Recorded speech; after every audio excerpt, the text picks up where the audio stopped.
Je suis Anne-Catherine Bachou-Lévy, je coordonne le centre de référence maladie de Huntington. Nous sommes le centre coordonnateur pour la France, c'est-à-dire qu'on doit donner le ton de ce qui se fait en soins, en recherche et en formation. Et la maladie de Huntington, qu'est-ce que c'est? C'est une maladie rare, grave, qui touche des adultes jeunes, entre 35 et 55 ans, avec des troubles moteurs. Les gens bougent, ils ont ce qu'on appelle une chorée. En avançant dans la maladie, ils peuvent avoir des postures normales, on appelle ça une dystonie, puis ils ont des troubles de la marche, puis un jour ils n'arrivent plus à marcher. Et puis l'autre type de symptômes, ce sont les symptômes cognitifs. Ils peuvent avoir des troubles de mémoire, de planification, d'organisation, ou des troubles psychiatriques, ils peuvent être déprimés, anxieux, etc. Alors évidemment, ça fait beaucoup, et puis on ne peut jamais savoir chez un patient ce qu'il va y avoir. Mais ce qu'on sait aussi, c'est que c'est une maladie héréditaire, on appelle ça autosomique dominante, parce que quand on transmet le gène, on a 50% de risque de transmettre le gène malade ou le gène sain. Donc un enfant a 50% de risque d'avoir la même maladie qu'un de ses parents. Sauf qu'il n'est pas obligé de lui ressembler. Et ça, c'est très important. Parce que comme la maladie est très variée, on peut avoir des formes très variées de la maladie. Huntington France, donc l'on appelle plutôt AHF, c'est une association qui a été créée en 1978 pour venir en aide aux familles et aux malades atteints de la maladie de Huntington, donc sur laquelle je vais revenir plus tard. C'est une association nationale qui est présente dans tous les départements de France. On a environ 1000 adhérents répartis donc sur tout le territoire. L'association, donc, elle est là pour apporter de l'écoute et de l'information donc, à toutes les personnes qui sont atteintes de la maladie de Huntington, ainsi qu'à leurs familles et aux aidants.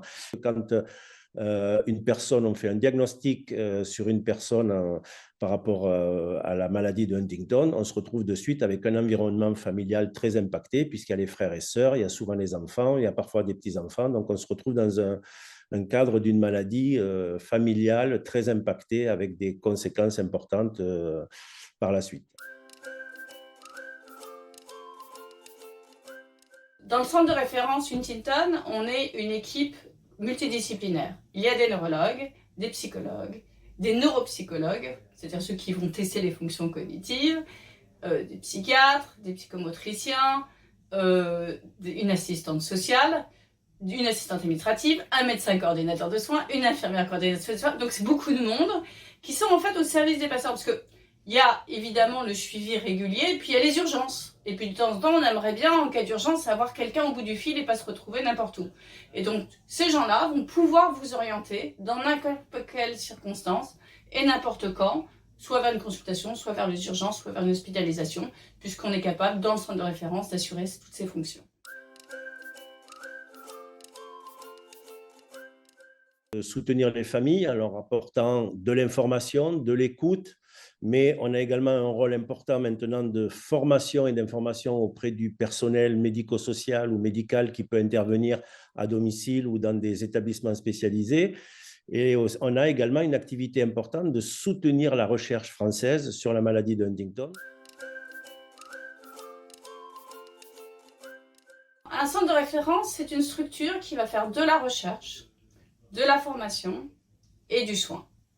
Dans la recherche, on va développer par exemple des logiciels ou des outils pour les avenirs de demain. On a fait de la greffe de neurones, on fait de la thérapie génique, on essaye d'étudier comment améliorer les patients au jour le jour et le fardeau sur les familles. Dans le soin, on va accompagner les patients avant même qu'ils ne soient malades ou même s'ils ne savent pas s'ils sont porteurs du gène pour les orienter ou pour faire un diagnostic génétique. On va aussi leur donner des astuces de vie pour aller mieux, même si ce n'est pas lié à la maladie de Huntington. On va chercher tous les troubles, toutes les maladies associées, toutes les causes de stress, parce qu'on sait que le stress, la fatigue, les maladies associées, ça aggrave les maladies, et y compris Huntington. On va travailler sur ces axes-là.